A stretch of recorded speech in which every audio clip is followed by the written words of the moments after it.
Supergirl, Season 6, Episode 12, titled Blind Spots, and this episode is surprisingly good. And I say surprisingly just because we know my opinion on this season.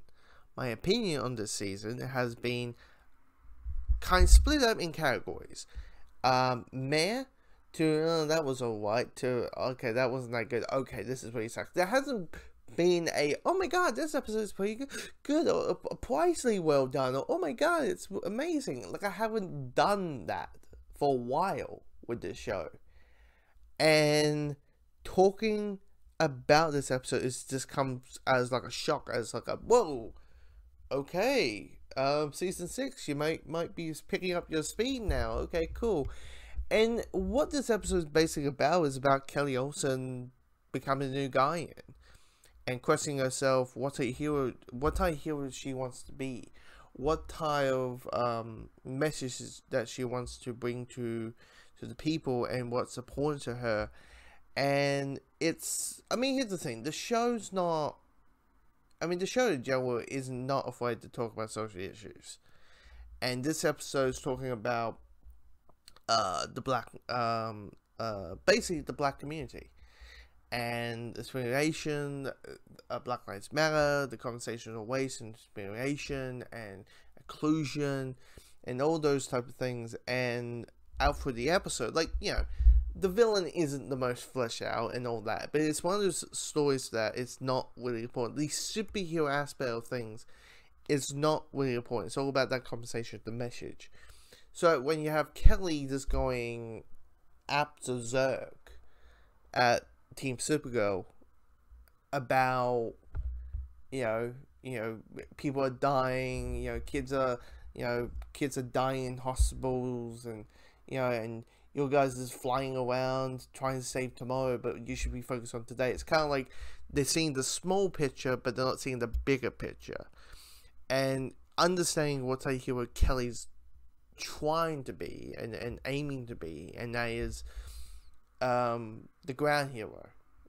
Be someone who is there for In the Heights, which ever since the musical, ever since the movie, anytime someone say In the Heights, I have like In the Heights. So thanks Warner Brothers, which is Supergirl is which is DC, which is Warner Brothers. So it's all full circle. Anyway, but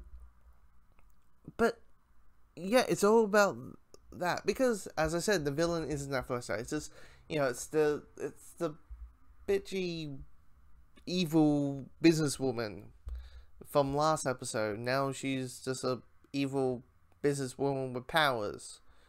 And you have a neat action sequence at the end. Now, and I do feel there should be a scene between the final fight and like the scene before, just because it felt so like whiplash. It's like, okay, it turns out we're having that final fight. But the criticism I have is I found that the ending scene between Alex and Kelly was kind of a little bit tacked on, really. Because on the same side, you want the message, and you want to express that message. But the problem is with storytelling and the entertainment side of things is you don't want to repeat your scenes, where it's like, well, Kelly's just having the same conversations that she had with Kara, with Supergirl, but it's with Alex now, and that's basically how it went. So I kind of felt like the moment we see Trixie, that's when you pull the title card. But yeah, I mean, this is a really strong episode. Diggle kind of fit a purpose. I mean, since he became, out through these cameos or these guest appearances that Diggle has been showing up across not just Supergirl, but all of these other CW Arrowverse shows. Clearly, very clearly, they're like, we might do Green Lantern, but we don't know if we can do Green Lantern, because Warner probably don't want us to do Green Lantern, because they're planning to do a HBO Max show of Green Lantern, like that whole thing.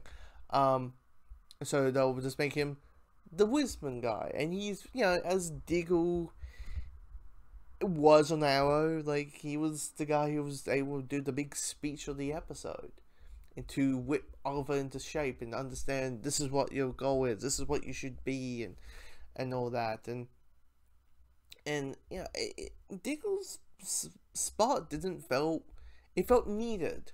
The action was neat and great and all that. It's just those couple things, like maybe a scene between the final fight and the scene before, and you know, the ending scene could easily be cut out. I don't know, maybe it's that classic thing of we can't have like a 36-minute episode, we need to make it 42 or something, or 40 at least. But anyway, the one also the criticism I have is the whole thing about Lena being a wizard.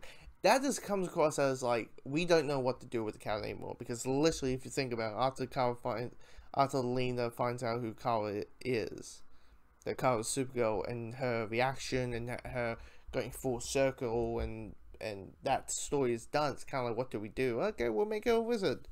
I'm like, I kind of like her as being the tech girl, but anyway, it could be also we got Brainy, but anyway. But again, this episode pretty well